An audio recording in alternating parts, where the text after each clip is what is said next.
Hey guys, today's topic is, I think, great for college kids, for high school kids. We're going to talk about optimistic nihilism. I was suggested a video by YouTube today. I'm not really sure why. I've been doing a lot of stuff on worldview, and so I think they suggested this video because they thought I'd be interested in learning about nihilism. Nihilism is really kind of this secular idea that says, there's nothing exists. There's nothing beyond what we see in this world, and so everything is meaningless. And so anyway, there's a guy, I'll leave a link to his video below, where he talks about optimistic nihilism.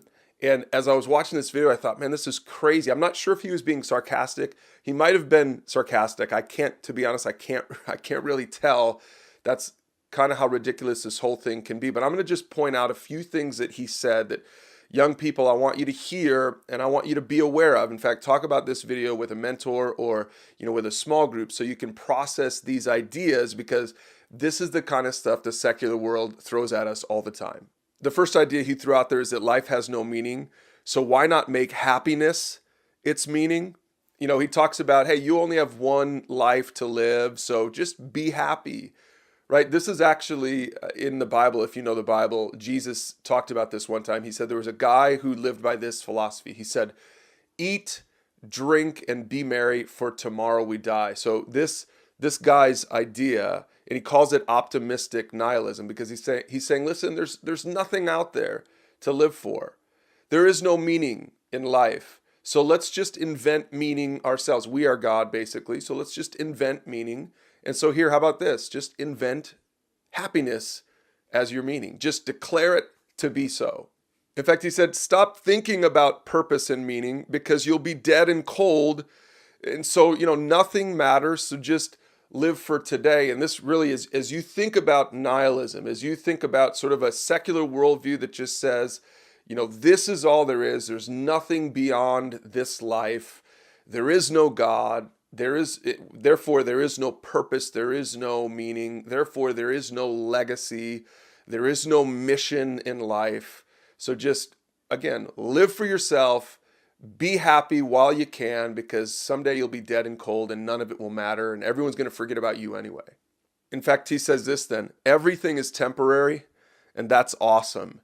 If you watch the video for yourself, he says, think about it like a party. Life is a party, and there's just 1 hour left. Now, I think that metaphor gives us a great segue, because as I was watching the video, here's what I was thinking of. Again, college kids, high school kids, just listen to this and think about this, because even though you might watch that video and you realize how ridiculous it is what he's saying, you might not realize that you're buying into that kind of a lifestyle, that kind of an ideology. The problem with that is pretty clear if you've watched the news at all in the last 5 years. It makes me think of a frat party where all these guys are taking advantage of girls and raping women. I mean, sorry to be explicit here, but why not? If your worldview is to just live it up, if there is no God, if your meaning in life is just to be happy, if there's nothing beyond this life, if there's no legacy beyond this life, if there's no morality, well then yeah, live it up. But can you see how that kind of thinking is not optimistic? I think that kind of thinking is anarchistic. That just means everyone just does whatever is right in their own eyes, and pretty soon the whole world, your whole world begins to look so me-centered that you end up destroying everyone and everything that gets in the way of your own happiness. Listen, as you talk about this with a mentor or with a small group, I want you to maybe check out what Ecclesiastes says, because it's a book in the Old Testament where Solomon wrestled with optimistic nihilism. I mean, go ahead and read the first chapter of that book, and you see that Solomon, who was a king, he had everything at his disposal, kind of like we Americans today. And he was really trying to search out the meaning of life, and he tried to look for it in material things, and he tried to look for it in women, and he tried to look for it in beauty, all these different things. And what he finds by the end of that book, read the last chapter of that book, what he finds out is, indeed, everything is meaningless. But here's what I think he's saying. Everything is meaningless when you put your happiness at the center of the meaning of your life. Everything is meaningless if you try to be an optimistic nihilist. In fact, he comes to the end of his book and he says, I've searched it all out, and here's what I've concluded.